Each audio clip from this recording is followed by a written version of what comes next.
Bismillahirrahmanirrahim. Assalamualaikum warahmatullahi wabarakatuh. Bismillah, alhamdulillah, wassalatu wassalamu ala rasulillah wa ala alihi wa sahbihi wa mawala.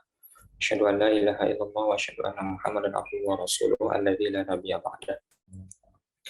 Nawaitu ta'alluma wa ta'lima wa tadhakkura wa tadhkira wa naf'a wal intifa'a wal ifadata wal istifadata wal hasanata masqi bi kitabillahi wa sunnati rasulih wa du'a ila al-huda wa dalalata ala al-khairi wa ibtigha'a wajhillahi wa mardatihi wa qurbihi wa thawabihi subhanahu wa ta'ala.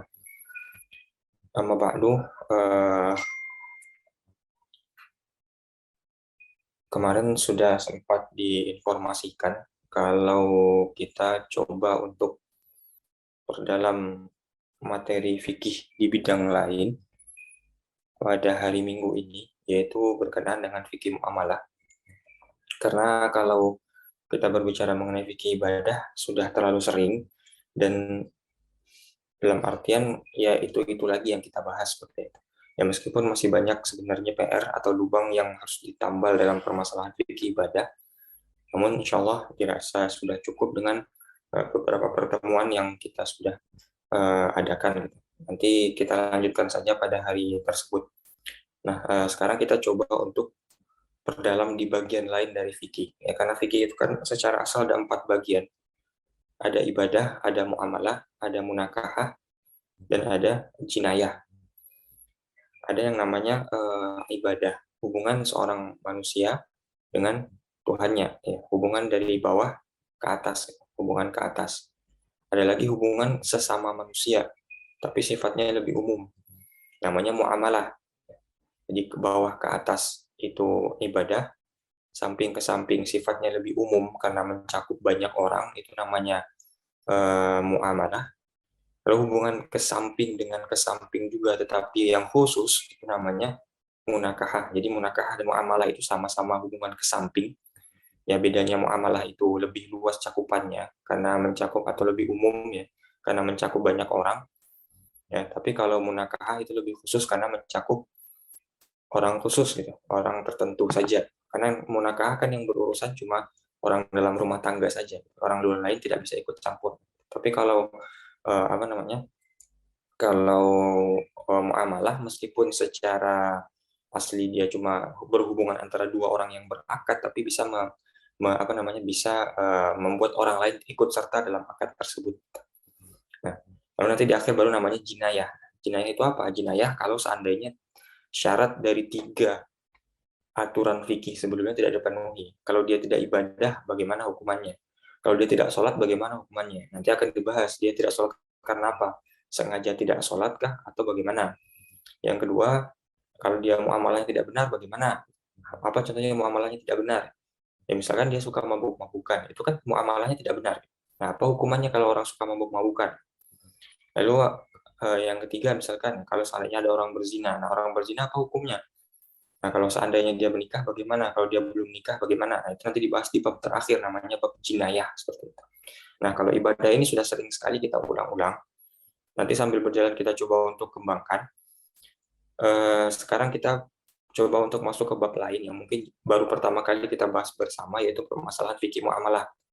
Kenapa? Ya, karena selain daripada ibadah, ya, permasalahan muamalah ini sifatnya sekarang hampir sepadan dengan ibadah ini, gitu. Ya, dibandingkan apa namanya perbuatan-perbuatan individu antara seorang dengan Tuhan, perbuatan antara kita sesama kita ini sangat banyak juga sering apa namanya sering dipermasalahkan. Ya, kalau munakah mungkin sedikit lebih di bawahnya, tapi kalau muamalah sekarang sudah sama persis. Dan sekarang ini tidak hanya berkaitan dengan muamalah yang sifatnya klasik, ya. Tapi kalau kita tidak memahami muamalah klasik, kita tidak bisa memahami muamalah kontemporer. Kaidahnya di situ. Contoh, misalkan ya sekarang ini, atau mungkin pernah ya antum semua didapati sebuah masalah, misalkan. Ada namanya, kalau sekarang itu kan belanja online. Belanja online ada Shopee, Tokopedia, ada Bukalapak, dan segala macamnya. Ada sistemnya itu kita mendapatkan cashback kalau kita memasukkan saldo ke dalam eh, apa namanya platform mereka. Kalau kita beli pakai Shopee Pay dibandingkan beli dengan cash ya, atau transfer ke bank, ya, akan ada keuntungan kalau kita menggunakan Shopee Pay kan gitu. Begitupun dengan Tokopedia. Tokopedia sekarang udah beralih ke apa namanya, ke Gojek ya. Sebelumnya kan ke menggunakan OVO ya. Kalau Bukalapak juga seperti itulah. Kalau Bukalapak pakai Dana sekarang gitu. Nah, itu bagaimana kalau seandainya kita seperti itu? Nah, ada sebagian orang mengharamkan, ada sebagian orang membolehkan. Perbedaan di mana perbedaan mereka? Di mana meletakkan akad-akad muamalah itu? Sebenarnya di situ saja. Orang yang mengharamkan meletakkan akad muamalah ini dalam transaksi ini gitu. Ya. Nanti kan dalam muamalah itu kan yang kita membahas itu akad ya. Jadi yang dibahas dalam muamalah itu akad sebenarnya. Hubungan antara kita dengan orang lain itu namanya akad. Ya. Kalau dalam kitab Al-Yaqutun Nafis, ini di sini ada dari kumpulkan ya. Kalau antum belajar di kitab Al-Yaqutun Nafis, di situ ada dibahas 28 jenis akad. Ya, ada 28 jenis akad. Ya, jadi akad itu nggak cuma jual beli ya, muamalah itu nggak cuma jual beli, tapi beragam. Dalam kitab apa namanya Yakut Nafis itu ada 28 akad. Nah, nanti kalau orang mengharamkan yang tadi ya dalam kasus tadi, nah itu dia memasukkan ke akad yang mana?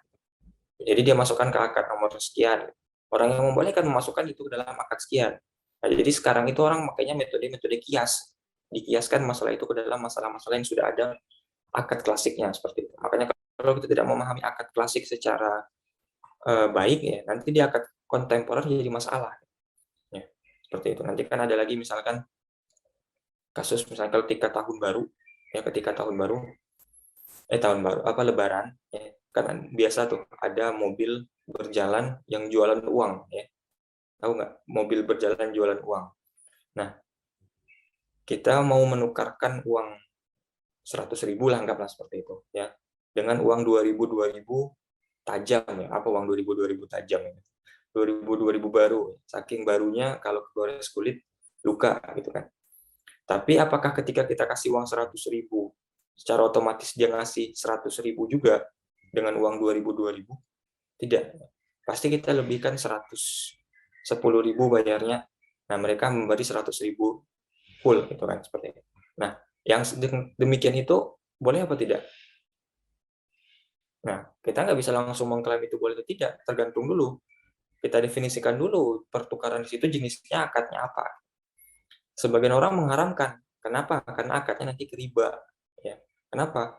Kalau seandainya barang semisal, harus dengan barang semisal. Tukar 100.000 harus tukar 100.000. Nggak bisa 100.000 jadi 105. Itu nggak bisa. Itu nggak semisal namanya. Nggak semisal. Tapi ada lagi orang mengatakan itu boleh. Kenapa? Larinya bukan ke riba, tapi ke akad ijarah namanya. Ya bukan apa ya? Akad sewa namanya. Ya, akad sewa. Artinya apa? Yang kita beli itu jasanya. Jasa dia mencarikan kita uang 100.000 baru itu. Ya, boleh nggak kita membeli jasa? Kita sering membeli jasa. Ya. Kalau kita beli makanan online, ya, kita beli makanan online, ya, yang nganterin siapa? Abang-abang Gojek kan, abang Gojek, abang Grab itu. Kan ada ongkos kirim kan? Itu uangnya buat siapa? Buat abang itu kan. Nah, kalau kita mengeluarkan uang untuk abang itu, berarti kan kita membayar jasa abang itu. Ya, uang makanan ada sendiri, uang jasanya ada sendiri. Jadi kita membayar jasa itu juga jual beli namanya, membeli jasa. Ya, kalau kita memperkerjakan orang ya kita berarti membeli jasa namanya seperti itu. Nah, di situ nanti yang akan jadi problem gitu. Nah, masalah-masalah kontemporer ya tergantung kita bagaimana jeli memasukkan masalah tersebut dalam salah satu dari 28 akad ini. Ya, ada nanti namanya bayar ya, akad jual beli. Kapan sesuatu itu dikatakan jual beli? Nanti ini kan banyak juga yang masih turunan dari akad-akad sebelumnya. Misalkan bayar itu syaratnya nanti adalah ketika eh, si pembeli dan si penjual sama-sama bisa melihat barang. Nah, sekarang kalau beli online ada nggak lihat barang lagi? Nggak ada lagi lihat barang. Nah, berarti apakah itu termasuk BA nanti? Nanti akan lari ke namanya salam. Nah, salam ini jual beli online nih. Kalau sekarang salam ini jual beli online. Kalau salam sekarang. Nah, nanti atau misalkan ada lagi kasus yang itu yang sangat populer juga, misalkan asuransi gitu, ya. BPJS ketenagakerjaan, BPJS kesehatan dan lain sebagainya, ya, asuransi askes tuh, asuransi jiwa lah itu segala macam. Itu apa hukumnya gitu? Boleh nggak kita mengasuransikan diri kita ke sana? Ya. Ada yang mengatakan boleh, ada yang mengatakan tidak. Orang yang mengatakan tidak mengatakan apa? Karena kita tidak dapat keuntungan.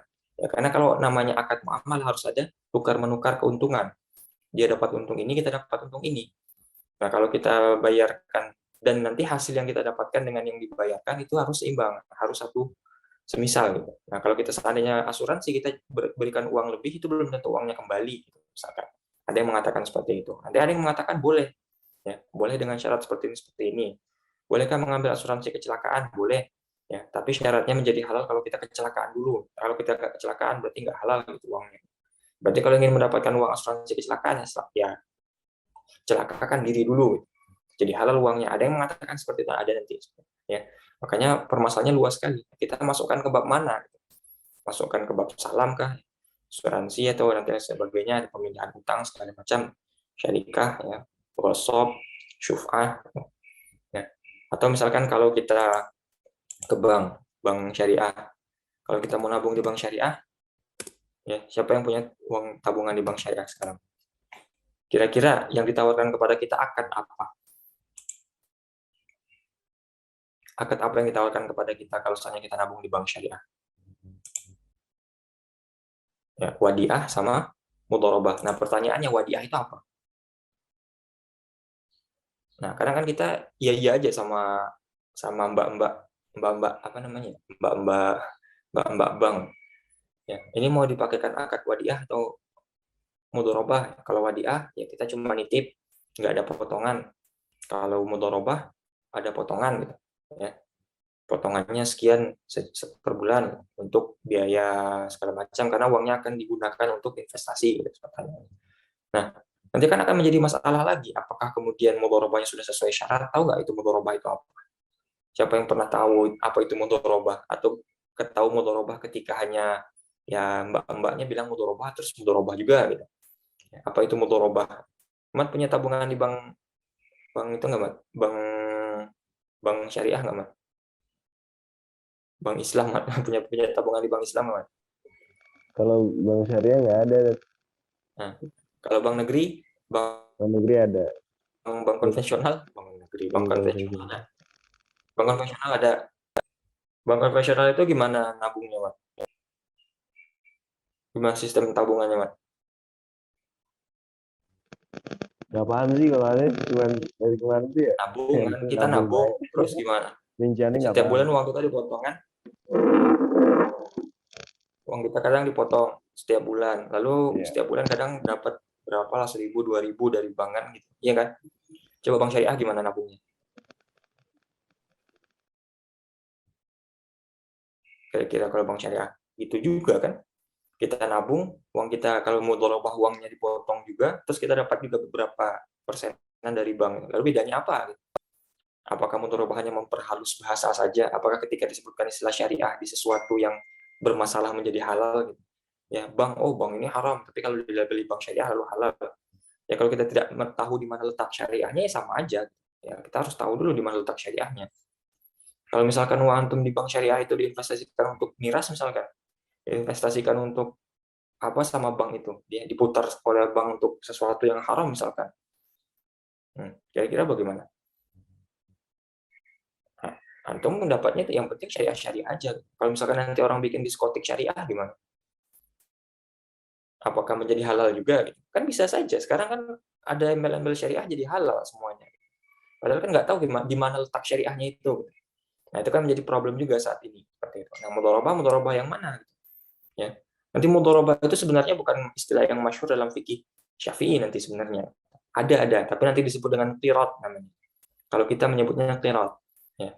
Harusnya orang Indonesia itu nyebutnya qirat bukan mudharabah. Ya, mudharabah itu nanti ya ada sih Syafi'i tapi orang-orang Irak yang nyebutkan seperti itu. Ya orang-orang Hijaz dari Hijaz Saudi itu sebenarnya menyebutkan dengan istilah qirat nanti. Jadi makanya kalau di sini nggak ada mudharabah nih. Yang mudharabah nggak ada, adanya qirat. Nah, qirat ini beda sama qard. Ya, qard itu nanti utang piutang. Ya. Kalau qirat itu nanti mudharabah itu nanti. Ya. Ada orang yang punya, sederhananya mudharabah itu ada orang yang punya uang tapi nggak punya kemampuan berusaha. Ada orang yang punya kemampuan berusaha tapi nggak punya modal. Kerjasama, ya kerjasama yang satu mengeluarkan uang, satu mengeluarkan usaha, kerja dengan fisiknya, diputar uangnya, dapat keuntungan dibagi dua. Ya, dapat keuntungan dibagi dua seperti itu. Nah, sekarang salah satu syaratnya adalah si pemberi uang, pemberi modal itu harus tahu usaha apa yang dilakukan. Kenapa? Kalau seandainya usaha itu haram, nanti kan bermasalah buat si pemberi modal. Nah, sekarang uang antum di bank syariah, apakah sudah tahu antum digunakan investasinya untuk apa? Diputarnya untuk apa? Mudharabahnya. Bank itu bukan sebagai yang punya usaha, tidak. Bank itu cuma penyalur. Jadi nanti ada antara kita, ya, yang punya uang, punya modal, kita taruhkan di bank syariah. Nah, di bank syariah itu bukan sebagai orang yang punya tenaga fisik bisa melakukan usaha, bukan. Dia cuma menyalurkan uang tersebut kepada orang yang bisa berinvestasi. Kan. Coba kalian kaji lebih dalam di bank syariah seperti itu. Kan. Ya, ada orang di luar sana, di luar bank itu yang nanti akan menginvestasikan uangnya, yang memutar uangnya itu. Nah, orang yang kita nggak tahu siapa, investasinya nggak tahu untuk apa, ya. Karena kan kalau ya sekarang mungkin sudah terpisah sendiri ya sistemnya bank syariah, nggak tahu masih apakah masih berpusat kepada bank induknya lagi, bank konvensional ya apa tidak. Tapi kalau kita berbicara mengenai bank sebelum ini, ya, namanya juga masih bank mandiri syariah, ya bank syariah mandiri ya BNI syariah yang masih ada perindukannya dengan bank-bank konvensional di luar sana. Gitu. Jadi kan ini kan menjadi problem seperti itu. Nah misalkan ketika orang mengharamkan bank konvensional itu haram, kenapa? Karena ada bunga. Nah, pertanyaannya bunganya di mana? Bunga itu kan bukan sebuah istilah yang apa ya, yang sebenarnya bisa dipahami orang. Bunga itu kan banyak ya. Apakah ketika pinjam meminjam kalau seandainya kita apa namanya lakukan dengan ada tambahan biaya itu kira-kira apakah otomatis menjadi riba? Belum tentu juga. Kalau kita membayar jasa bagaimana? Anggaplah Imat utang ke bank 100 juta. Imat utang ke bank 100 juta. Tapi kata bank bayarnya nanti 100 juta plus 10.000 misalkan. Ya, 100 juta plus 10.000. Ada tambahannya. Nah, pertanyaannya, apakah itu otomatis menjadi haram, menjadi riba? Ada orang yang mengatakan haram karena larinya ke akad riba. Kalau pinjam 100 baliknya 100. Nggak boleh. 100 baliknya 100 plus 5.000 nanti namanya riba fadl namanya atau riba qard nanti bisa seperti itu. Ya. Tapi ada lagi orang yang mengatakan tidak. Yang diserah terimakan dalam akad itu ya sama-sama 100 juta. Jadi Imat meminjam 100 juta, bank meminjamkan 100 juta, nanti Imat juga mengembalikan 100 juta. 5.000-nya uang apa? Uang jasa bank atas apa namanya istilahnya jasa dari bank itu meminjamkan uang dalam saat terdesak kepada si Imat. Nah, apakah itu menjadi riba lagi? Nanti nggak menjadi riba kalau seperti itu kasus akadnya. Kalau akadnya seperti semacam itu. Nah, sama kan uang yang dikeluarkan dan uang yang dipinjam dan uang itu sama semua. Gara-gara beda status akadnya di mana, jadi boleh. Gitu. Ya. Atau misalkan, Imat pinjam uang ke Nisa. Atau gantian lah Imat pinjam uang dulu, kasihan. Nisa yang pinjam uang ke Imat. Misalkan. Imat pinjam uang berapa? 100 juta. Ternyata Imat nggak punya, berarti Imat nggak jadi pinjam uang ke Imat. Pinjamnya ke orang lain misalkan. Dan Nisa pinjam ke siapa? Pinjam ke Abad. Misalnya Abad pinjam uang 100 juta. Oke, dikasih 100 juta sama Abad. Imat nggak jadi tadi, karena Imat nggak punya uang kan. Nah, pas waktunya balikan, Nisa balikan uang 100 juta ke Abad. Gitu. Tapi pas serah tunai pembelian utang tadi diberikan lagi kepada si Abad, Nisa bawa uang lagi, satu plastik lagi. Nilainya 1 juta. Bat, kemarin karena kita sedang terdesak ada yang bisa dibantuin, ini sebagai oleh-oleh lah gitu, sebagai apalah ibaratnya gitu. Dikasih tambahan. Dan itu bukan dari segi akad awal yang diperjanjikan, tetapi memang keikhlasan Nisa untuk memberikan tambahan karena telah membantu dia di saat yang sulit. Apakah itu masih riba namanya? Kan berarti Abad meminjamkan 100 juta, dapatnya 101 juta. Kalau secara akad biasa itu jadi riba, kenapa? Karena nggak seimbang. Nggak bisa seperti itu. Nah, tapi itu nggak jadi riba. Kenapa? Karena status 1 juta itu bukan sebagai pengganti utang, tapi hadiah atau hibah dari si Nisa ke Abad. Maka itu bukan riba namanya. Seperti itu. Nah, itu kan repot lagi nanti seperti itu. Makanya kita harus jeli juga. Gitu. Melihat akad muamalah kontemporernya harus jeli, harus paham juga sama akad muamalah yang klasik seperti itu. Nah, kalau nggak tahu akad muamalah yang klasik, ya otomatis akad muamalah kontemporernya akan kena. Ya, akan kena nanti. Nggak tahu kita masalahnya di mana. Seperti itu. Ya, atau misalkan apalagi ya, yang masalah-masalah banyak lah itu ya, banyak masalah-masalah kontemporer yang sebenarnya menarik untuk dikaji perkembangannya. Gitu. Ya, hukum gadai Rohnun. Rohnun ini pegadaian ini. Ya, Rohnun itu pegadaian. Ya, Rohnun nomor 6 ini ya. Itu pegadaian kalau di saat sekarang ini sistemnya. Ya. Adakah masalah di pegadaian? Ada sekarang masalah di pegadaian. Apa? Kita nitip uang, kita nitip barang dapat uang. Ya. Ketika kita membalikan uang yang kita pinjam, kan nggak cuma sekedar uang itu saja, ada tambahannya. Ya.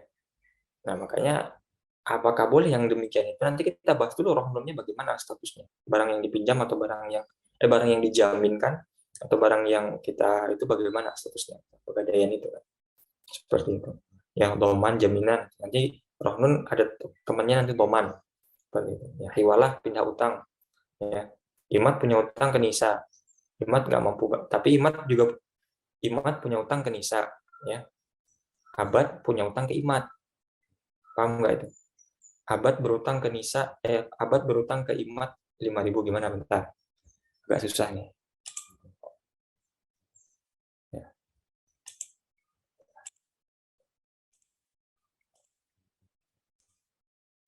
Abad punya utang ke Nisa, ya, Nisa 5.000. Ya. Abad punya utang ke Nisa 5.000. Nisa berutang ke Imat berapa? 5.000. Nah, ya. Berarti kan statusnya di sini Abad dan Nisa sama-sama berutang kan? Ya. Imat nggak berutang, Imat diutangin orang, ya, piutang. Ya. Nah, tapi Nisa, gimana ya? Abad punya utang ke Nisa, Iwalah itu gimana? Nisa punya utang ke Imat. Utangnya siapa yang dipindahkan? Utangnya Nisa ini. Jadi kata Nisa, nggak usah bayar utang ke saya, nggak usah bayar utang ke saya, tapi utang saya dibayarkan ke Imat ya. Kan sama-sama 5.000 kan? Nah, itu nama transaksinya apa? Itu namanya hiwalah. Ulangi ya. Abad utang ke Nisa 5.000, Nisa utang ke Imat 5.000. Nah, Nisa dalam hal ini dia punya utang ke Abad dan berhutang ke Imat. Sama-sama 5.000. Nah, kata Nisa ke Abad nggak usah bayar utang ke saya. Ya, nggak usah bayar utang yang 5.000 itu, tapi bayarkan saja ke Imat. Nah, itu namanya hiwalah. Nah, itu akad hiwalah. Nah, itu ada dalam syariat, ada nanti seperti namanya hiwalah. Jadi ada juga syarat-syaratnya. Bagaimana syarat-syaratnya?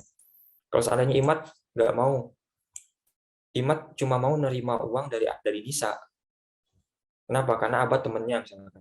Wah, kalau Abad, gue nggak mau ngambil duit dari dia berapapun. Misalkan gitu kan bisa jadi kan ada kasus seperti itu kan. Nisa kan sebenarnya sama gitu statusnya. Eh, apa namanya sama-sama berutang 5.000, sama-sama punya utang 5.000 kan. Artinya kalau dia Nisa nggak nerima uang, terus uangnya dialihkan ke Imat secara langsung kan sama aja. Tapi Imat dia nggak mau nerima dari Abad, nggak mau dia nerima. Abad itu teman gitu, teman saya, nggak bisa saya nerima uang dari dia. Meskipun dia pinjam 10.000 juga, kalau bisa saya tambah hutangnya. Jadi nggak perlu bayar. Nah itu kan jadi problem juga nanti. Apakah ketika itu Nisa sudah bebas dari utangnya, apakah harus bayar ke Nisa seperti itu atau seperti ini? Ya. Kan repot juga ya masalah kontemporer. Jadi kalau uang kan misalnya seperti itu. Ya, kalau misalnya barang juga seperti itu. Kita punya beras kilo, ya ini beras kilo B1 ya diganti dengan beras kilo 0,5 gitu misalkan. Nah itu kan riba. Sekilo 0,25. Nah boleh nggak tukar menukar ini? Nggak boleh, jelas nggak seimbang kan. Meskipun beras kilonya bagus, beras 1,25-nya kurang bagus. Ya. Apakah ada orang mau ganti beras kilo bagus dengan beras 1,25 kurang bagus? Ada nggak kira-kira kasusnya? Beneran nggak ada. Berarti antum kurang jauh mainnya. Coba antum cari ke ternak apa ya? Beternak itu ya. Hewan ternak itu nggak mau dia makan beras bagus full, itu nggak bakal mau, harus dicampur dengan beras nggak bagus, harus dicampur. Nah Kalau seandainya dia tidak punya beras kurang bagus, dia kan harus membeli beras kurang bagus. Nah, sementara dia punya beras bagus banyak karena dia punya sawah. Akhirnya aku lakukanlah perjanjian. Oke lah, kalau seandainya begitu, saya punya beras bagus nih 1 kilo. Kamu nggak apa-apa beras kurang bagus tapi lebihkan 1,25. Nah, ini nggak boleh. Ini namanya riba di situ. Karena tidak ada keseimbangan antara berat ukurannya, takarannya. Nah, itu akan dibahas dalam pembahasan riba seperti itu, ya. Nah, itu kan sebenarnya masalah yang banyak ya, masalah-masalah menarik seperti itu. Nah, sekarang kita coba untuk bahas itu, ya. Jadi bayar itu apa? Ya, nanti antum tahu nggak kalau bayar itu syaratnya harus ada sighah, harus ada ijab kabul. Saya beli barang ini dengan harga, saya jual barang ini dengan harga segini. Saya terima.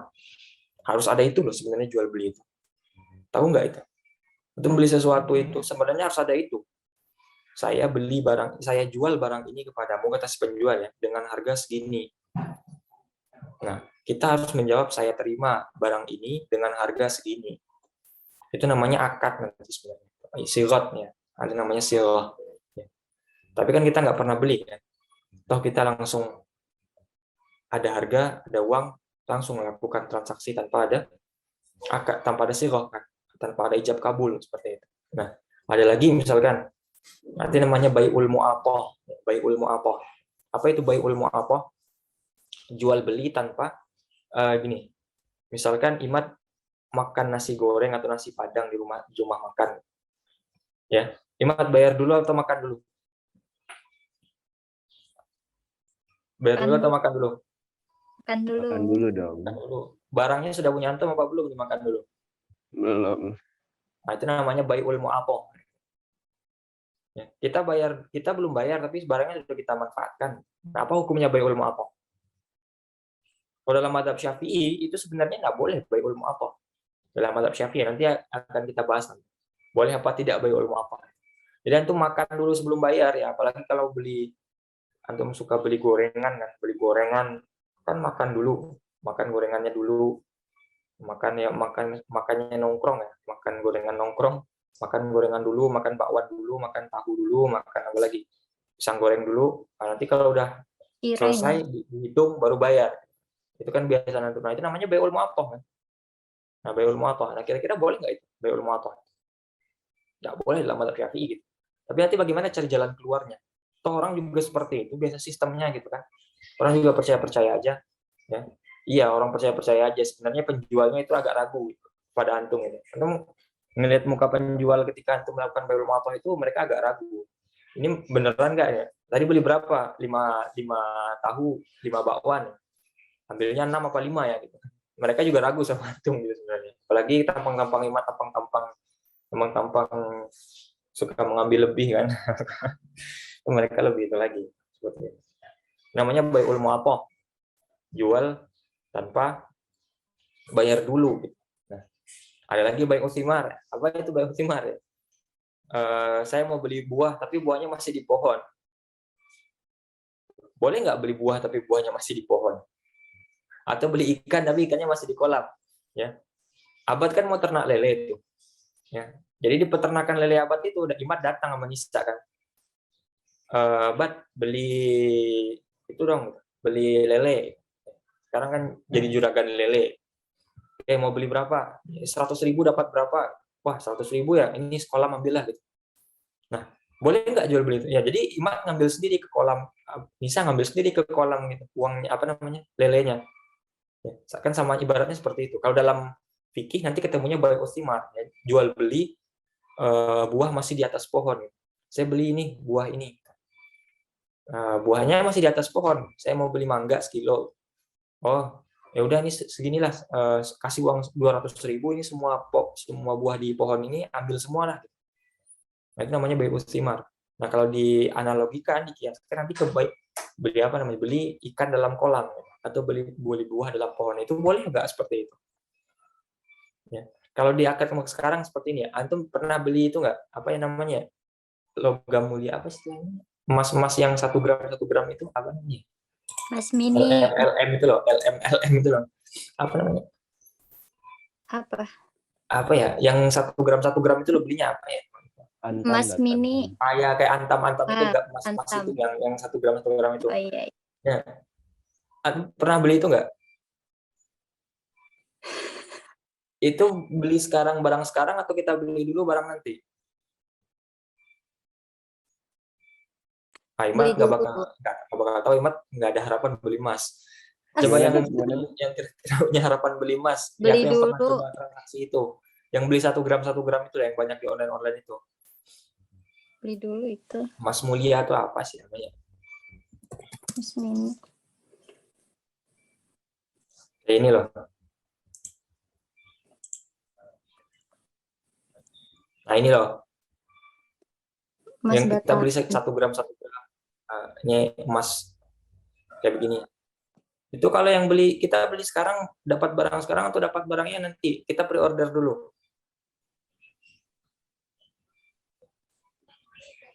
Ada yang pernah beli emas nggak? Wah berarti yang nggak pernah beli emas dikhawatirkan. Ada yang pernah beli nggak? Transfer dulu kali. Ya kalau transfer dulu dan setelah transfer langsung diberikan barangnya itu normal kan, biasalah. Coba sih nggak ada yang pernah pengalaman beli ini atau tahu teman pernah beli ini atau jual ini, dagang ini. Ini kan emas kan? Emas apa bukan ini? Emas kan? Mas. Kalau emas syarat jual belinya apa? Kontan. Emas itu harus kontan. Emas itu nggak boleh tunggu besok, nggak boleh. Uang sekarang, barang harus sekarang. Kenapa? Sekarang kita beli emas saja. Kita beli kasih contoh. Sekarang beli emas ya 1 gram. Emas 1 gram sekarang berapa? Ibu-ibu yang 800-an berapa ya? 800-an. Enggak lah 800 Nah, juta ya. 800 ribu. 800K. Oke. Imat mau beli emas buat mahar. Tapi ternyata Imat nggak punya uang, nggak jadi nikah. Nah, jadinya kasusnya gagal. Nah, berarti sekarang Abad yang mau beli emas. Gitu. Tadi kasus Imat nggak usah dibahas. Imat gagal. Nah, Abad mau beli emas. Nisa juragan emas misalnya. Juragan. Ya, Nisa juragan emas. Abad mau beli emas ke Nisa. Beli emas 1 gram ya. Buat apa? Ya buat investasi aja, buat simpan-simpan. Berapa sekarang kursnya gitu kan? Apa ibaratnya istilahnya itu kalau emas. Sekarang 1 gram itu 800.000. Oke, kalau gitu beli 1 gram aja 800.000. Tapi caranya kita belum punya emasnya. Orang-orang yang jual itu mereka belum punya emasnya itu. Emasnya masih sama orang lain, yang emas mulia itu emasnya. Jadi Abah transfer dulu 800.000. Nanti kalau sudah ada barangnya atau 7 hari kemudian, ya, baru nanti kita kasih emasnya. Sekarang coba tes aja, tanya aja, coba aja tanya. Kalau nggak percaya ya, tanya aja ke orang tukang-tukang emas yang 1 gram tadi, Mas Antam tadi itu. Nggak bakal dikasih langsung, paling nggak seminggu atau 3 hari, 4 hari, pre-order dulu ibaratnya. Nah, itu nggak boleh emas dalam hal seperti itu. Kenapa? 1 minggu lagi, harga 1 gram emas itu bisa naik, bisa turun. Ya, bisa naik, bisa turun. Berapa sih naiknya gitu kan? Kita kan ngomongnya gitu, berapa sih naiknya, berapa sih turunnya? Anggaplah jadi 805.000 sekarang. Nah, ini 7 hari kemudian ya, 7 hari kemudian. Nah, setelah dikasihkan emas itu ternyata harga emas 805.000. Yang untung siapa, yang rugi siapa? Yang beli atau yang jual? Yang beli. Yang beli untung lah. Toh kalau dia beli hari itu dia jadi 805.000 bayarnya. Tapi si pembeli yang kita jadi nombok 5.000.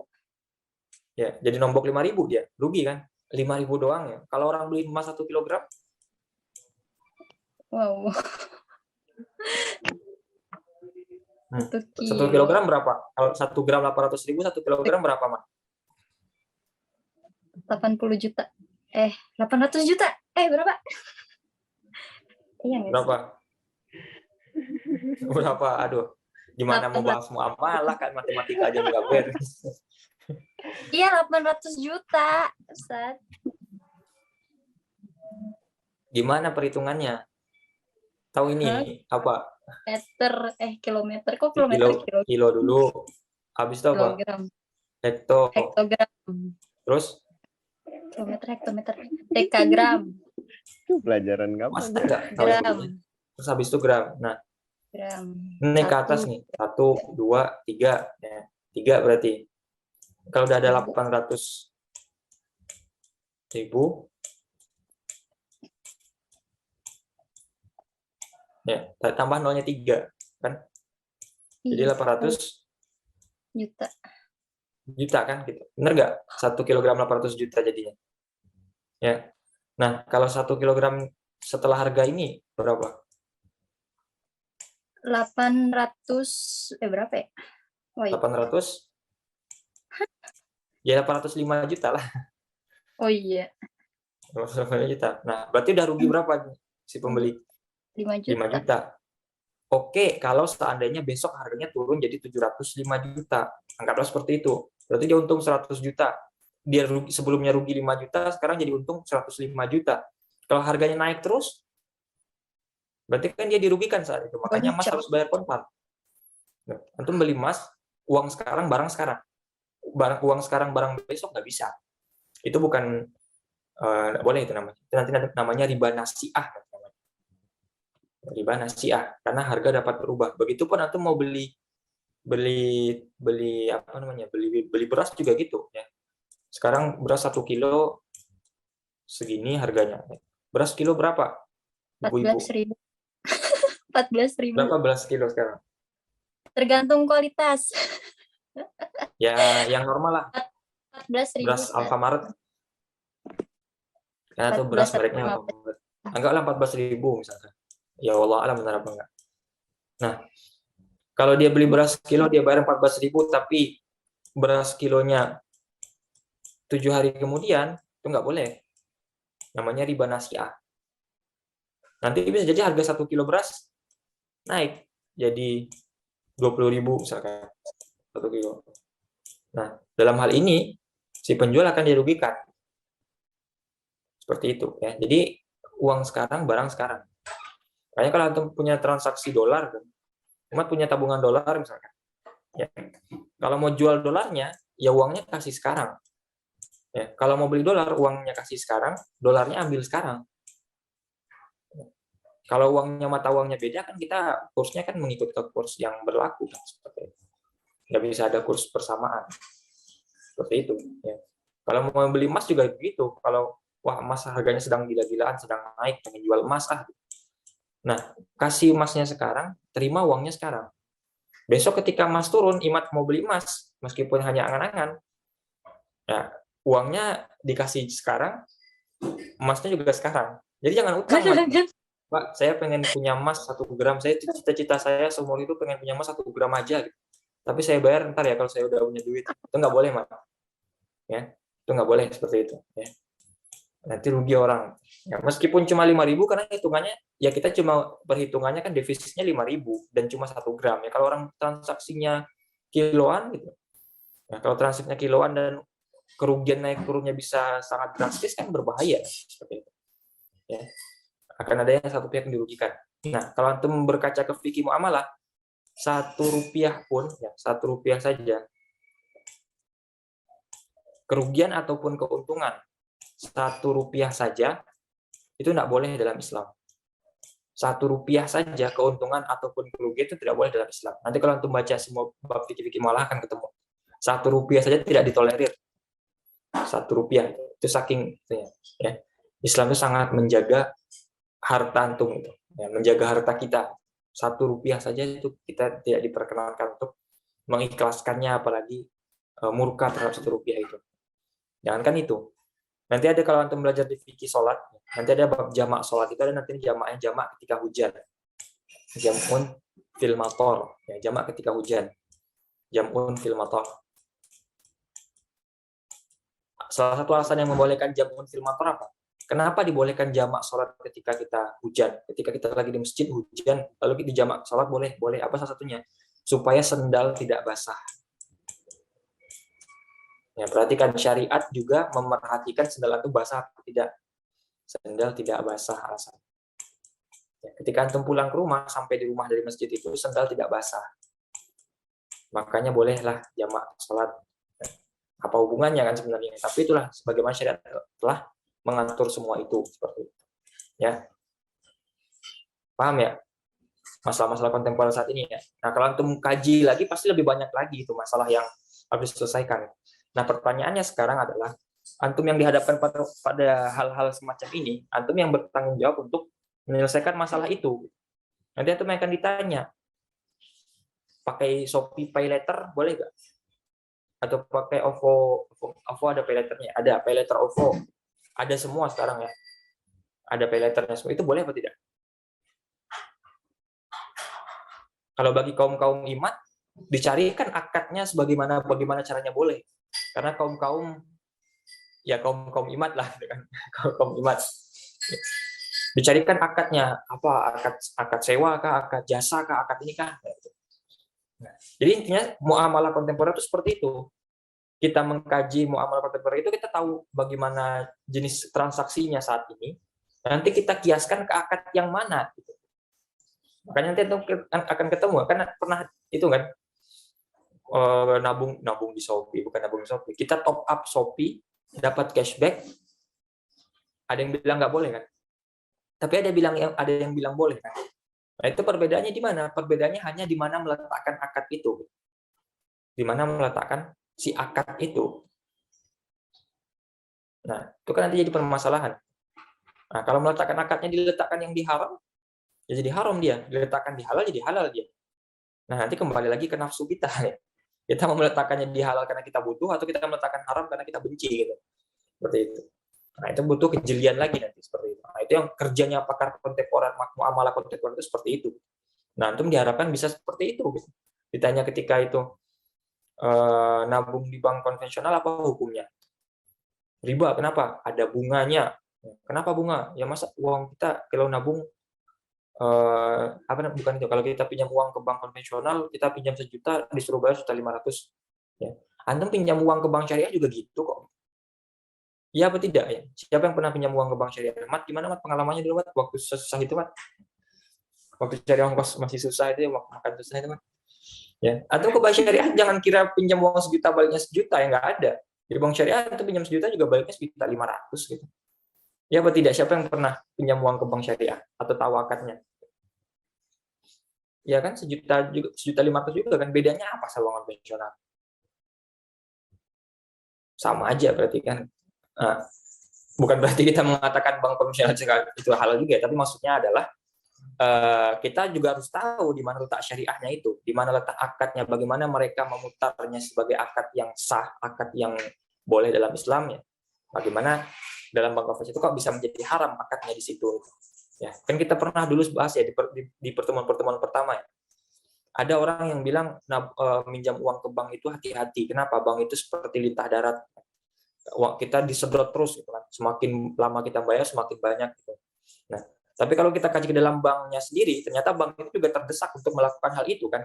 Karena di balik mereka ada otoritas jasa keuangan, ada apalagi itu ada Bank Indonesia. Artinya kalau seandainya ada dalam laporan keuangannya ada orang yang nggak bayar utang, itu kan akan dipermasalahkan sama OJK. Nanti bisa jadi izinnya dicabut kan. Jadi kalau antum yang dulu kita pernah bahas itu kan waktu pertama itu ya.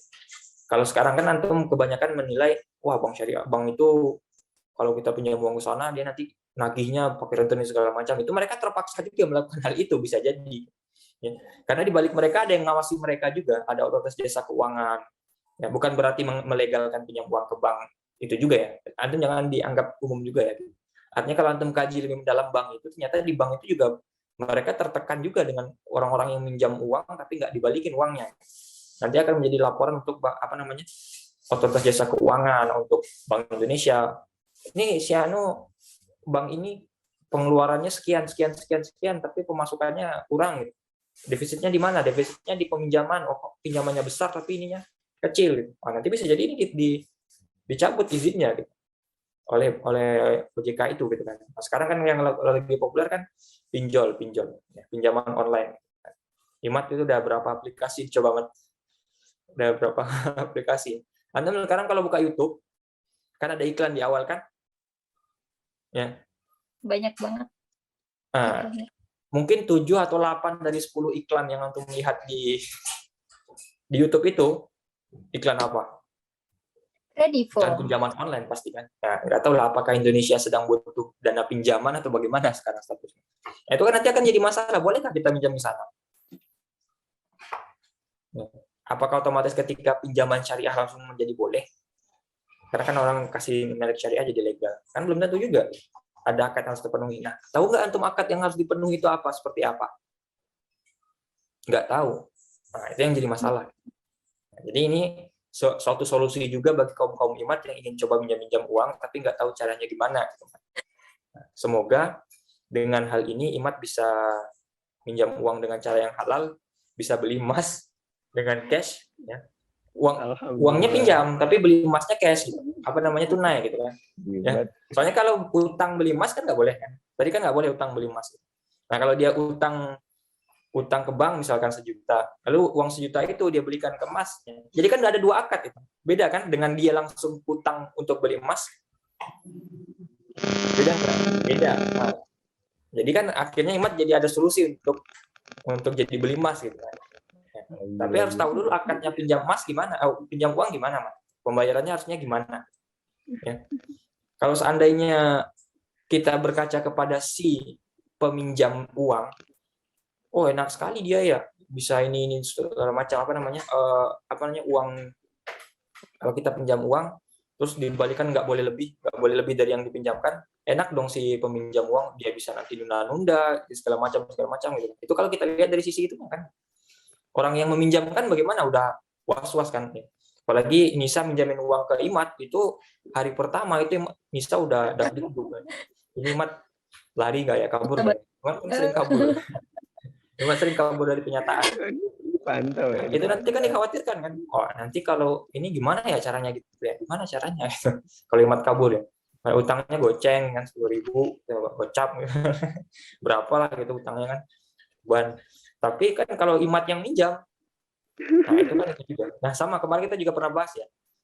Jangan langsung ketika kita mengatakan bank itu kita pinjam ada bunganya, terus kita langsung buruk-burukan bank. Antum kira bank itu mau minjamin imat? Imat tuh nggak bakal dapat pinjaman bank. Orang imat tuh nggak bakal dapat pinjaman bank. Ada syaratnya. Ya. Ada syaratnya. Harus punya gaji sekian kan? Berarti yang dipinjamin uang itu orang kaya atau orang miskin? Seharusnya gitu. Orang kaya kan, orang kaya yang lagi butuh uang gitu kan. Iya kan, bukan orang seperti ini yang masuk ke bank itu, mohon maaf Mas, salah masuk ruangan kata satpamnya gitu kan. Gak tahu kalau satpam BCA Mas ya. Imat itu punya cita-cita nabung di BCA, karena Imat sekali ke BCA ternyata dilayani dengan baik meskipun cuma pakai sarung sama baju koko ke bank BCA. Beda sama satpamnya BRI Mas ya, sama satpamnya BNI. Nah, beda. Nah, jadi cita-cita Imat. Cuman kalau Imat nabung di BCA nggak ketolong sama bunganya, nggak ketolong sama potongan pajaknya. Ya. Jadi Imat rugi gitu kan. Nabung di BCA seperti itu. Nah, kembali lagi kan itu. Kalau kita melihat dari sisi orang yang rentenir terus segala macam, toh bank itu mau meminjamkan uang karena yakin kan si peminjam uang bakal bisa mengembalikan uang itu. Seperti itu kan. Jadi kita nggak bisa langsung menyalahkan si bank karena sifat rentenir yang lintah daratnya itu. Kita juga harus lihat juga bank itu juga punya aturan juga gitu. Kapan dia harus meminjamkan, kapan dia boleh meminjamkan, ya, atau kapan dia nanti akan diperiksa keuangannya oleh otoritas jasa keuangan gitu kan, segala macamnya. Itu kalau mengkaji bank lebih dalam itu seperti itu kasus.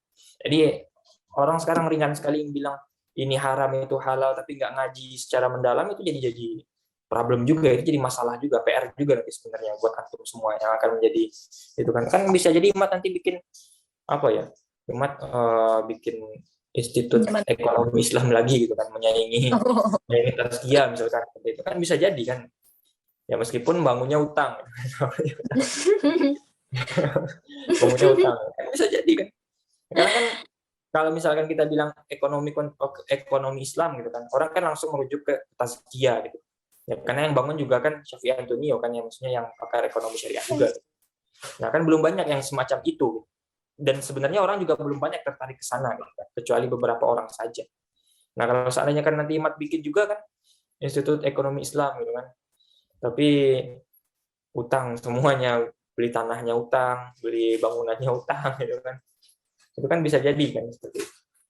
Nah, amin ya Mat ya. Amin aja, penting jadi rektor dulu Mat. Ya masih banyak Yang penting utang. bangun dulu, Mat. Yang penting bangun Amin dulu. dulu aja Mat.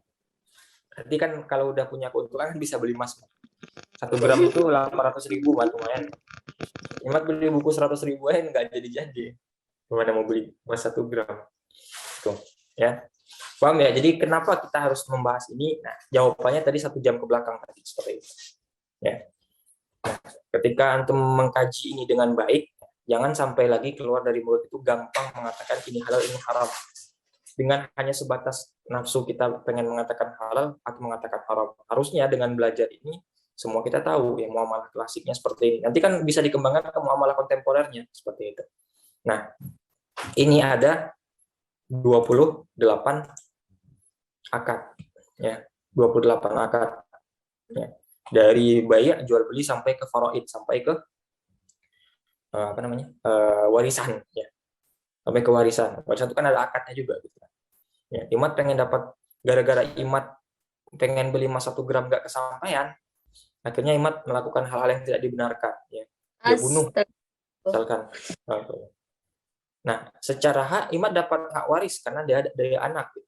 Tapi apakah ketika dia bunuh orang tuanya Imat dapat jatah warisan? Kan belum tentu juga, enggak juga, malah enggak dapat. Ya. Man ta'ajjala fi syai'in uqiba bi hirmanihi. Siapa yang terburu-buru terhadap sesuatu maka dia tidak akan dapatkan apa yang dia kejar itu malah. Ya, misalkan itu kan contoh misalkan seperti itu. Nah, sekarang kan banyak kasus seperti itu kan. Sengketa waris ya, sengketa waris misalkan seperti itu. Dia meracuni ayahnya, meracuni ibunya supaya dapat warisan kan. Nah, padahal justru dengan demikian itu menghalangi dia mendapat warisan. Ada namanya hijab. Hijab hirman. Ada dalam istilah waris nanti ada seperti itu. Itu kan masalah seperti itu. Nah, sekarang apa masalah yang muamalah yang terkenal sekarang itu? Itu kasusnya siapa ya? Siapa si artis namanya itu? Ada yang ngikutin nggak? Siapa namanya? Ah iya. Nah, itu apa statusnya itu? Apa namanya? Gara-gara ibunya minta tolong pembantunya untuk mengganti mengurus sertifikat tanah. Malah dibalik nama, ya kasusnya dianggap seperti itu kan. Dia dibalik nama ke namanya dia. Jadi misalkan Nisa punya tanah, tapi Nisa lagi sibuk. Nggak tolong ke Imat, tolong urusin sertifikat tanahnya ini, Mat. Imat malah balik nama sertifikatnya jadi namanya dia sendiri. Nah, kan kasusnya seperti itu kalau Anda nggak tahu. Nah, itu nanti maksudnya kemana itu larinya? Ke akad yang mana nanti yang salah di sana? Akad perjanjiannya kemana? Nah, itu nanti kan bisa lari ke sana. Ya. Nah, ini ada 28 akad. Kalau dibahas sendirian ini merepotkan ya. Yang merepotkan ya. Nah, sekarang gini ya. Kita bekerja sama lah bahas 28 ini. Ya. Antum udah punya bukunya kan, di sana tinggal baca aja. Nah, kita bekerja sama membahas 28 ini ya. Ambil satu-satu lah gitu, atau satu pembahasan 3 orang gitu kan. Ya. Tapi nanti antum kembangkan dari yang didapatkan di buku itu, nggak cuma dapat di buku itu nanti itu gampang kok di buku itu. Coba aja misalkan satu buka bab apa misalkan. Bab ghasab, coba cari bab ghasab di buku itu. Di buku itu. Ghasab itu nomor berapa ya? Nomor 16. Buku ini. Bab ghasab coba cari. Apa definisi ghasab?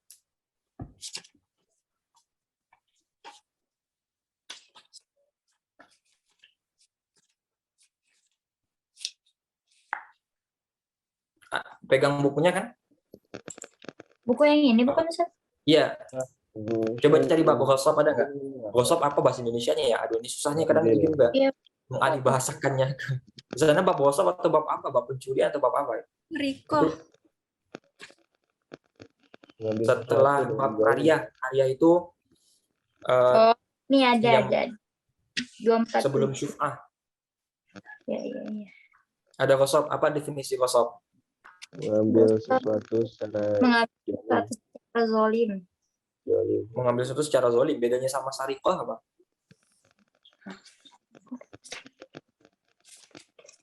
Ada ghasab, ada sariqah, ada namanya muharabah, ada qat'ut thariq namanya. Kalau ghasab itu apa? Ya ghasab itu Imat sering make punya orang tanpa izin itu ghasab. Nah, itu kalau pernah di pesantren tahu ghasab apa. Nah, sariqah juga kan mencuri juga kan. Muharabah nanti ada kasusnya lah gitu. Ada nanti namanya ikhtilas. Ya korupsi itu kan, korupsi itu juga ghasab, apa namanya, bagi itu juga, apa bedanya nanti seperti itu. Terus misalkan qat'ut thariq, tahu qat'ut thariq? Begal. Qat'ut thariq itu begal. Jadi begal itu ada dalam Sorry. hukum muamalah. Qat'ut thariq itu begal ya. Qat'ut Oh thariq. iya. Jadi thariq itu kan jalan. Qat'ut itu Oh iya memotong iya. jalan.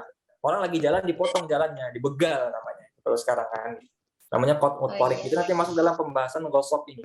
Nah, coba suratul ghasab ya, gambaran ghasab itu bagaimana? Nah, menariknya di kitab Yaqut Nafis ini setiap akad dikasih contoh. Dikasih contoh akad ghasab itu seperti apa. Coba contohnya gimana? Zaid menaiki kendaraan Amru tanpa mendapatkan izin dari Amru. Nah, itu namanya ghasab. Kan enak kan gitu kalau baca kitab Yaqut Nafis gitu kan. Kalau untuk baca kitab fikih yang lain itu jarang yang ngasih contoh. Nah, coba cari akad yang lain, terserah sebelumnya atau setelahnya, nanti bacakan contohnya. Atau akad apa misalnya? Syuf'ah apa nih syuf'ah? Nah, syuf'ah apa misalnya? Tuh syuf'ah enggak? Menghimpun kan. Syuf'ah itu misalkan Nisa sama Imat, jangan Nisa sama Imat serumah. Imat sama Abad punya rumah, satu rumah tapi terbagi dua. Tahu nggak tuh contohnya rumah seperti itu? Jadi ada rumah, satu tanah, tapi di atas tanah itu ada bangunan bergabung, tapi sebagiannya punya Imat, sebagiannya punya Abad. Ya. Nah, Imat pengen jual itu rumah, bagian dia, gitu. Separuh bagian dari tanah bagian rumah itu ke Nisa. Gitu. Ya. Nah, dalam hal itu Abad punya hak untuk membeli tanahnya Imat meskipun Imat bertransaksi dengan Nisa, karena dia punya satu tanah dalam satu tempat. Itu namanya syuf'ah. Contohnya apa di sana, coba gambarannya gimana? Contoh, Zaid dan Amru memiliki rumah bersama. Udah sama. Zaid Ya, menjual itu tadi ya.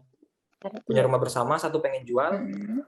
tapi Imat Maka maunya jual ke orang. Nah, Abad selaku orang tetangganya yang punya rumah setanah, rumah bersama, dia berhak untuk mendapatkan yang lebih utama, meskipun tidak ditawarkan ke Abad. Kalau Abad mau, Abad berhak untuk itu. Itu namanya syuf'ah. Seperti itu, ya.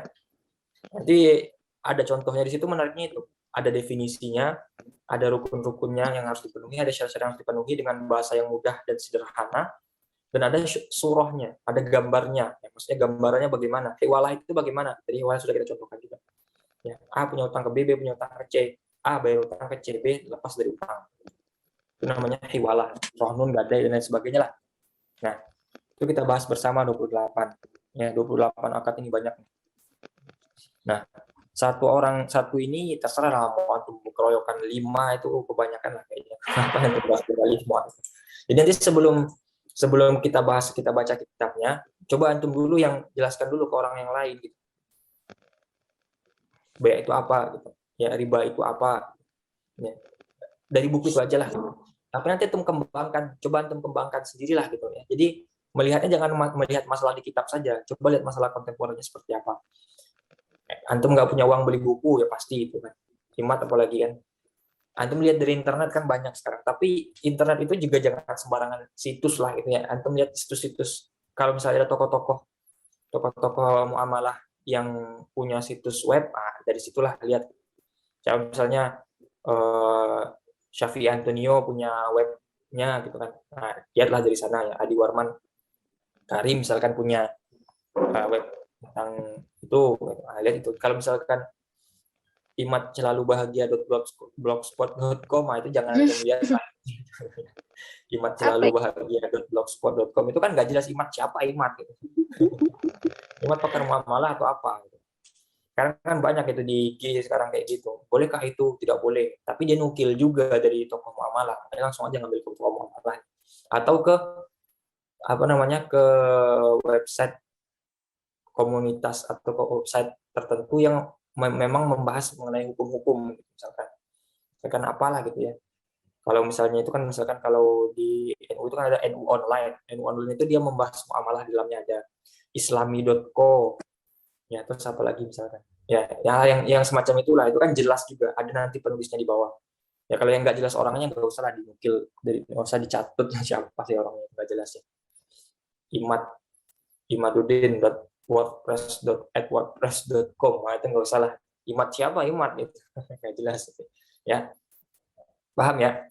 Nah ini supaya sambil sama-sama belajar juga. Ini karena banyak sekali 28, kalau kita dibahas sendirian antum enak sekali kan gitu. Biar sama-sama susah gitu. Ya, biar sama-sama susah ya.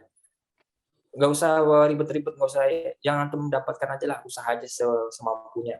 Intinya antum paham sendiri dan antum bisa memahamkan ke orang.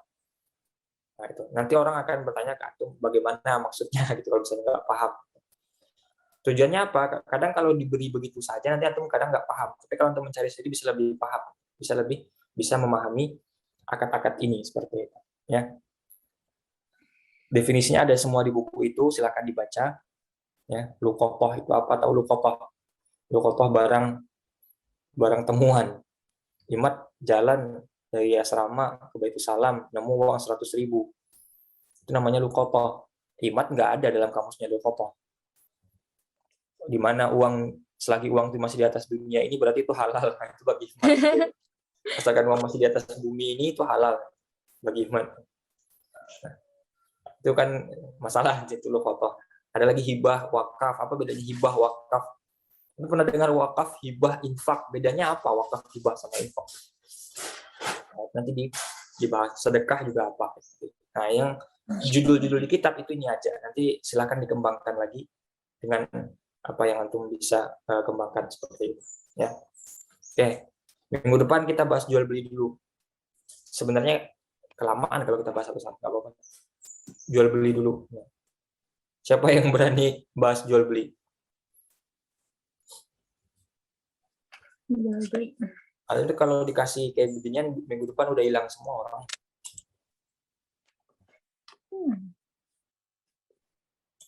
Maunya cuma menerima. Kalau dia udah dapat jual beli ya berarti besoknya yang setelahnya bahas riba, setelahnya bahas khiyar. Nah untuk khiyar sama bai ustimar ini nggak ada dalam kitab. Nanti carinya di luar aja. Sama variabel ini ada dalam kitab, tapi jangan dibahas dulu, nanti variabel ini biar ada yang bahas. Kita bahas warisan nanti di akhir.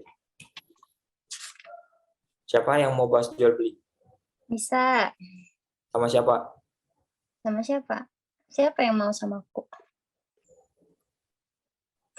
Kenapa lu ketawa? Lulu aja deh sama Lulu duluan lo.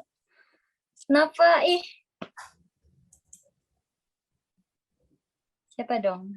Jual beli itu definisinya, rukunnya, siapa saja pihak-pihak yang terkait dan apa saja yang harus ada dalam jual beli itu rukun namanya. Syarat itu nanti merujuk ke rukun. Penjual apa syaratnya? Kapan seorang penjual itu sah dikatakan penjual? Pembeli apa syaratnya? Lalu jual beli itu syaratnya kapan? Harga itu kapan syaratnya sah? Barang itu kapan syaratnya sah? Itu ada semua di buku. Nanti apalagi misalnya? Itu aja. Siratnya, akad ijab kabul itu, ya. Artinya ijab kabul itu jangan hanya sebatas di pernikahan saja. Jual beli itu juga ada ijab kabulnya. Syaratnya apa? Syaratnya, misalkan Imad beli barang sama Nisa, emas 1 gram. Nah, Imad sekarang udah punya uang nih untuk beli emas 1 gram. Nisa bilang kan, Mat, saya jual emas ini 1 gram dengan harga 800.000, dibayar tunai. Itu kan ijab namanya. Ternyata pas Imad mau salam, bukan masalah, mau jawab itu kan, mau taslim kan, mau bilang saya terima, pas mau bilang S-nya pertama itu meninggal Imad. Udah punya uang mau beli emas, ternyata emasnya nggak jadi lagi. Nah, itu apakah sah jual belinya di situ? Lalu datang ahli waris Imad kan, itu kan saya sudah transaksi, tapi Imad kan belum menyebutkan kabulnya, gitu. Baru ijabnya aja dari senisan. Nah, itu kan nanti ke pembahasannya di situ. Nah, itu nanti banyak yang saat ini seperti itu. Nah, kalau dalam Islam itu orang dahulu itu cuma sebut-sebut lafaz saja, akadnya dengan lafaz saja, ya sunnahnya dengan catatan. Ya ayyuhallazina amanu idza tadayantum bidaynin ila ajalin musamma faktubuhu itu sunnah. Ayat terpanjang dalam Al-Qur'an itu sunnah. Itu kan bahasnya muamalah ini. Saking banyaknya muamalah itu. Jadi siapa? Saya nanti ikut jual beli. Ya nanti bagi-bagi aja gitu. Itu bagi-bagi aja, sebagian ada yang bahas definisi, sebagian ada yang bahas rukun, sebagian ada yang bahas syarat, siapa lagi? Antum keroyokan semua boleh juga, tapi masalahnya materinya harus dapat semua gitu ya. Orangnya bagi-bagi materi gitu.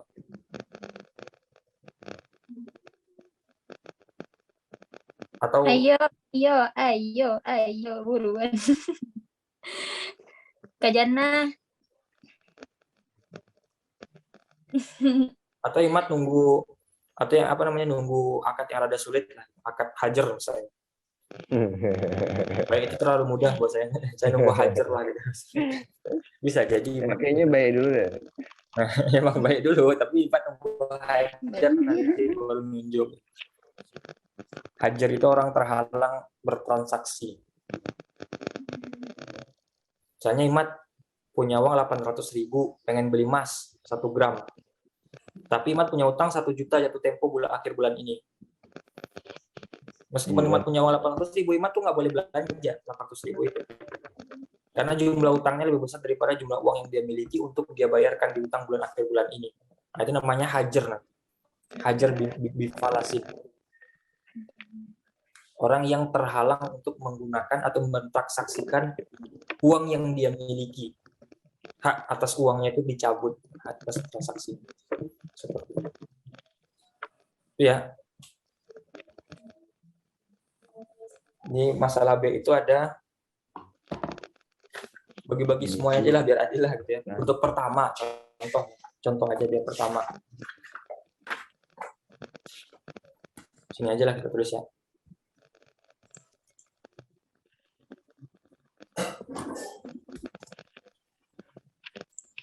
Nah, B itu yang akan dibahas pertama. Definisi. Saya cari buka kitabnya dulu. Definisi. Yang kedua,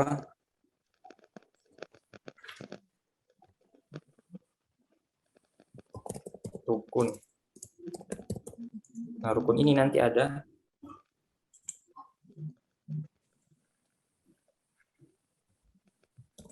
penjual dan pembeli, barang dan harga, ijab dan kabul.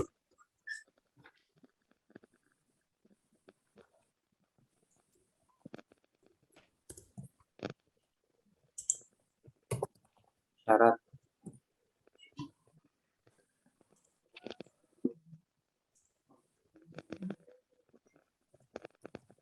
Syarat penjual dan pembeli.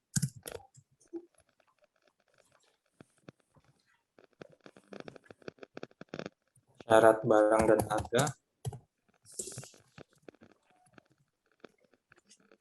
Terakhir, syarat ijab dan kabul. Terakhir, gambaran atau bentuk. Nah, definisi rukunnya ada 3, syaratnya ada 3, gambaran ada 3. Itu berapa orang sekarang? 1, 2, 3, 4, 5, 6, 7, 8. 8 orang ada nggak? 7 orang. Yang bahas definisi 1. Yang bahas penjual dan pembeli 1. Barang dan harga 1. Ijab dan kabul 1. Syarat penjual dan pembeli 1. Syarat barang dan harga 1. Syarat ijab dan kabul 1. Gambaran dan bentuk 1. 8, 1, 2, 3, 4, 5, 6, 7, 8. Gue definisi. Ya. Ya kalau ada 9 orang nanti masuk itu. Ya biar dapat semua biar itu semua. Kan supaya nanti kan banyak nggak ada alasan banyak pembahasannya nggak bisa dibahas sendiri ya. Niru-niru alasan orang. Kalau definisi 5 menit juga antum bahas, sediakan waktu 5 menit juga dapat gitu. Baca buku, baca internet udah. Ya. Siapa yang mau bahas definisi jual beli? Saya. Nah, kan kalau udah giliran begini cari yang paling mudah. Iya dong. Gampang. Antum kalau gini ya, nanti definisi kalau ada pertanyaan dari yang lain juga harus bisa jawab ya. Jangan cuma sekedar bacakan definisi yang ada di buku ya. Antum harus memahami definisi jual beli itu ya. Paham nggak maksudnya? Nanti orang nanya, maksudnya definisi ini gimana? Maksudnya ini gimana? Ya. Nanti setelah antum bahas ini semua, nanti ada terakhir menyempurnakan. Jadi biar ada kerjasama lah. Gitu. Atau kelompok. Siapa yang bahas definisi? Atau terserah mau ngambil yang mana dulu? Sebutkan nama, ya kita mulai dari sekarang ya. Siapa yang duluan ngomong, dia yang dapat. Sebutkan nama sama bagian yang mana? Bisa definisi. Orang yang gampang. Yang dan bisa. Kan mau jadi pakar kan, jadi harus pakai ustazah. Ini. Ayo lu beruan lu. Siapa lagi? Mat mau apa Mat? Yaudah rukun dan penjual dan membeli. Buat penjual pembeli.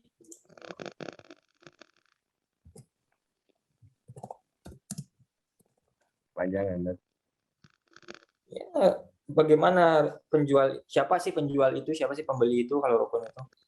Syaratnya nggak usah dibahas, mas. Syaratnya nanti yang di bawah. Syarat penjual apa? Syarat pembeli yang dibahas. Penjual itu siapa? Pembeli itu siapa?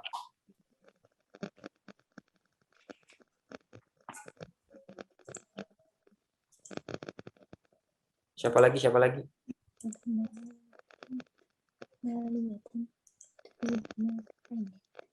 Saya syarat barang dan harga deh, Ustaz.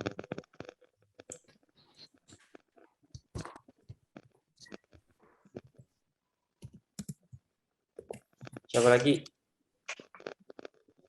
Ayo lu buruan. Sazapi karena bila. Betul. Saya Ustaz. Ijab kabul. Belum ya? Jam kabul. Iya, Beri amat ijab kabul. Ya.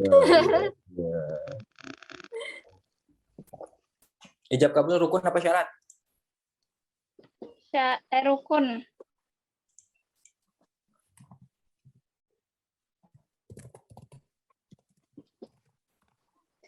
Yang mau ambil dua boleh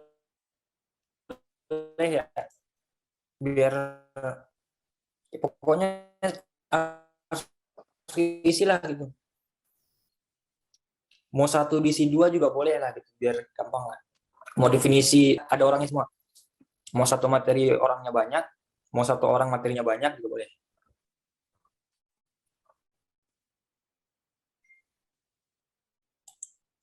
Siapa lagi orangnya? Sazapi atuh. Bukunya Dulu. kan udah ada kan. Kalau antum nggak punya bukunya, antum cari di internet. Misalkan. Nanti aku fotoin deh. Bentar ya. Kita coba. Kan apa? Syarat penjual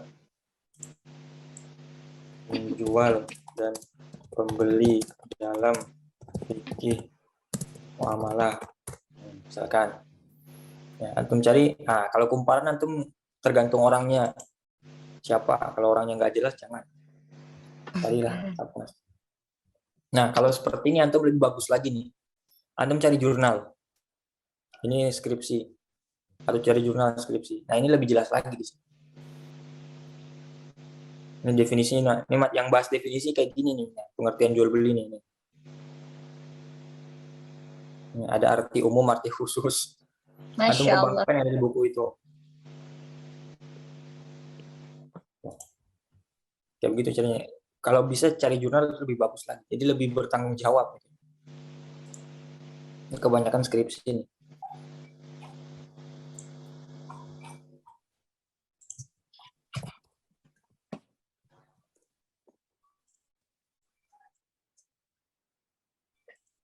Nah, caranya di sini. Apa tadi?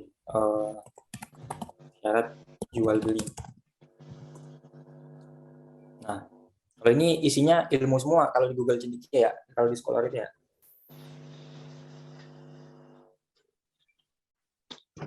Jual beli dalam konteks kekinian. dan dalam konteks kinian, berarti nanti jual belinya dijabarkan. Kalau jurnal kan bertanggung jawab penulisnya, jelas siapa. Tapi kok berat ya? Sebenarnya enak sekali, tinggal ngutip, tinggal ngopi.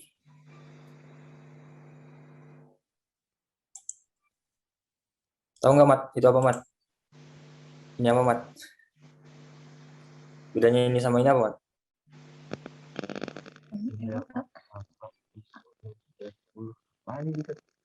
Apa bedanya atas sama bawah? Makanya belajar, Mat. Apa itu, Ustaz? Ya cari apa itu MLA atau apa? MLA. APA.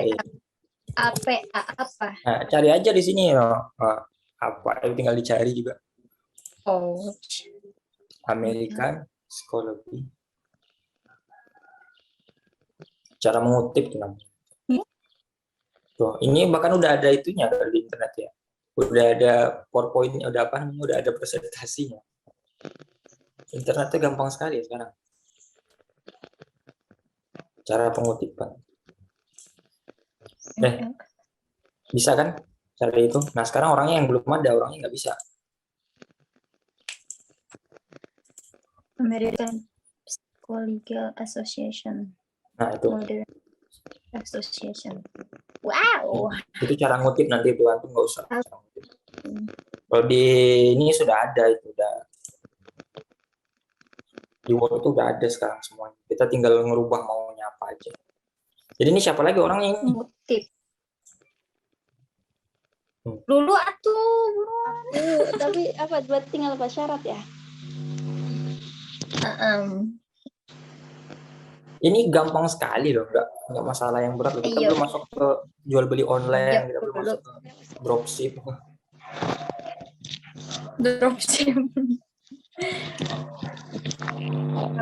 Dropship itu nanti siapa yang menjual, siapa yang membeli.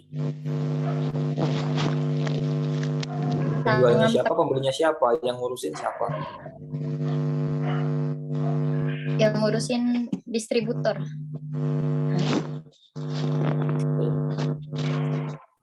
Sekarang itu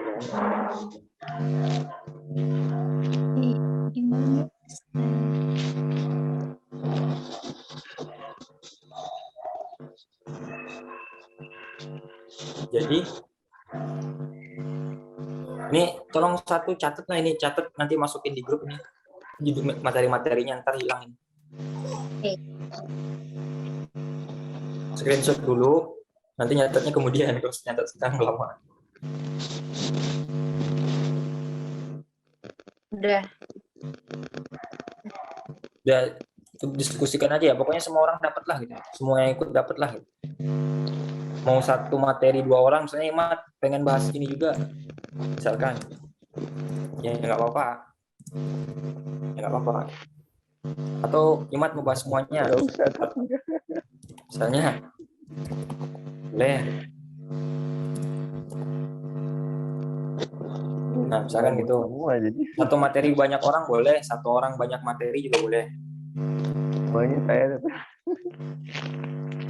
Itu sukarela katanya Satimat semuanya. Ya bebas. Pokoknya harus ada semuanya lah gitu, jangan belang-belang, jangan ada yang bebas ada yang enggak. Oke. Udah di screenshot kan? Nanti minta tolong ya siapa yang membagikan itu ya.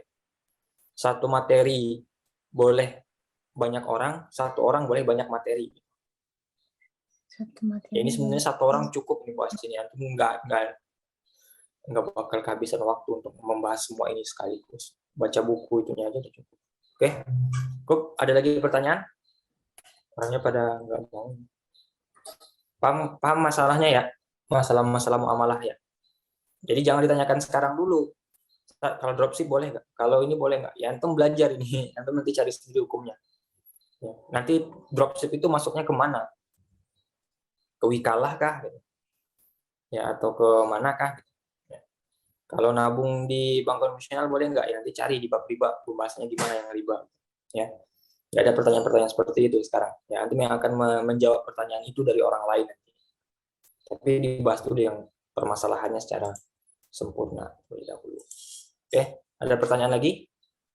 Paham ya? Ustaz Afan, mau Apa? tanya dibahas hari Apa apa, tuh? Ustaz?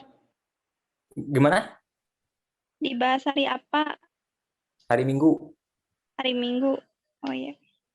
Bukan Sabtu ya, Ustaz ya? Bukan, Sabtu kita ngaji ibadah aja. Biar Imat sholat hari Sabtu, hari Minggu Imat cari usaha buat beli emas. Ntar kalau Imat ibadah mulu kan nggak kebeli-beli emasnya.